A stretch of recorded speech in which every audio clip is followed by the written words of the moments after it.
Et une petite question juste pour rebondir par rapport à ce que vous venez de dire. Les ambitions en matière d'accélération, les zones industrielles, etc. Mais en face, on a le plan d'accélération industrielle. Donc, jusqu'à quel point le plan d'accélération industrielle a-t-il servi ses ambitions? Et aujourd'hui, bien sûr, il y a une nouvelle donne.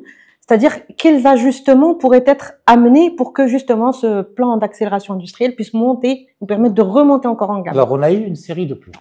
On a eu l'émergence, le Pacte national d'émergence industrielle, on a eu le plan d'accélération industrielle qui s'est terminé en 2020, et on vient de finir le plan de relance industrielle, et on a de nouvelles orientations royales qui ont été données le 29 mars 2023 dans un message adressé aux participants de la Journée nationale de l'industrie, pour rentrer dans une nouvelle ère industrielle avec comme titre la souveraineté et comme objectif de créer des emplois pérennes. Et donc, on travaille dessus. La stratégie, vous avez vu, on a fait tout un travail. Pourquoi? Parce qu'on veut lui donner 2 changements de paradigme majeurs. Continuer, bien sûr, sur la dynamique, parce qu'on fait dans l'accumulation, on ne renie rien, au contraire, on consolide. S'il faut corriger certaines choses, on les corrige, et on est fier de ce qui a été fait, sans aucun doute, et on peut venir même défendre le bilan de chaque étape stratégique qui a été faite à chaque moment, sans aucun doute là-dessus. Maintenant, qu'est-ce qu'on fait? Le changement de paradigme majeur, c'est on continue l'accélération, mais en même temps, on rentre 2 nouveaux paramètres. Un paramètre de gestion et d'objectifs à travers la régionalisation de ces stratégies. Ça veut dire on va avoir des objectifs et des choix de métiers régionaux qui sont déclinés au niveau régional. Ça c'est au niveau de la gouvernance. Une responsabilité commune entre les régions et l'État, contractualisée, et puis une gouvernance un peu plus dynamique au niveau étatique, intrasectoriel, pour chaque élément qui permet l'accélération. Au niveau de la formation, il y aura une task force en s'inspirant un petit peu de ce qui a été sorti du modèle de développement, des éléments qui ont été sortis du modèle de développement, qui ont été inspirés un peu par ce qu'on a fait dans le ministère au niveau des War Rooms.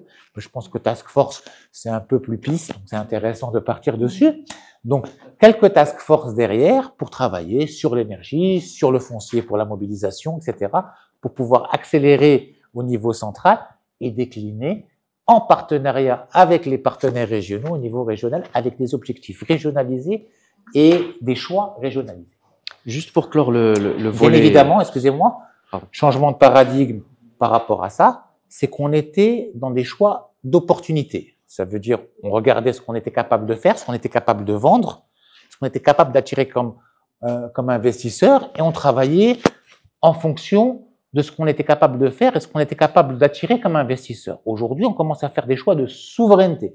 Qu'est-ce que ça veut dire en termes pratiques? Le choix de souveraineté, c'est on commence à choisir dans certains secteurs, pas qui c'est seulement, mais ce qu'on veut faire comme produit destiné à qui? Ça veut dire on essaie de ramener le centre de décision, y compris la relation directe avec le consommateur, ce qui fait qu'on commence à pousser les marques marocaines et on commence à les accompagner, on commence à pousser l'innovation marocaine. Vous savez, l'industrie, c'est trois blocs. Il y a une prime de production, c'est celle sur laquelle on a travaillé, on est super fit maintenant. On est très très bon maintenant, on a des niveaux de compétitivité qui sont comparables à la Chine et à l'Inde, dans certains secteurs. Sur l'automobile notamment. Sur l'automobile, sur l'aéronautique, sur le textile, on est pas mal aussi. Après, il y a la prime d'innovation, sur laquelle on est en train de travailler, avec les centres d'ingénierie, etc. Mais là, on n'a toujours pas la décision. Et puis au-dessus, le gros bloc, ça s'appelle la prime de marque. Et là, c'est là-dessus qu'on va travailler, c'est ça la marque marocaine, c'est ça le centre de décision marocain, et c'est ça aussi qui, symboliquement, de manière très forte, a été soutenu par Sa Majesté en recevant les 2 investisseurs ou les 2 entrepreneurs qui travaillent sur la première marque marocaine grand public automobile, qui est Neo Motors, et sur la voiture à hydrogène, le prototype de véhicule à hydrogène, véhicule de haute catégorie, qui est Namix.